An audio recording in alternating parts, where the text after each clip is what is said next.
Hello বন্ধুরা, welcome to my YouTube channel Bikash TC mobile repairing. তো আপনারা যে কোনো ফোনে সফটওয়্যার করার জন্য ড্রাইভার কীভাবে ডাউনলোড করবেন, তো ড্রাইভার ডাউনলোড করার জন্য সবার প্রথম আপনারা ধরে নিন আমি জেটু ফোনে ডাউনলোড করবো।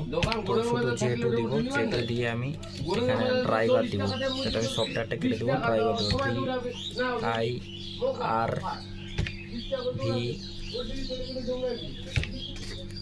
তো দেখতে পাচ্ছেন এই যে ড্রাইভার, তো ড্রাইভার লিখে সার্চ মারলাম, এরকম ইন্টারফেস আসলো।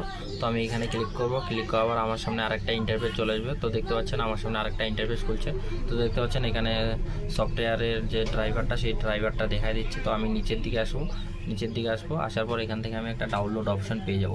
তো ডাউনলোড অপশনটা পেয়ে যাবো, এই যে দেখতে পাচ্ছেন সফটওয়্যার ডাউনলোড। এখানে আমি যদি ক্লিক করলে আমার সামনে আরেকটা ইন্টারফেস চলে আসবে, আর সাথে দেখতে পাচ্ছেন এরকমভাবে ডাউনলোড হচ্ছে। এই দেখতে পাচ্ছেন ডাউনলোড হচ্ছে। তো এরকমভাবে আপনারাও ডাউনলোড করে নিতে পারবেন। তো এটাই আমার ছোট্ট ভিডিও।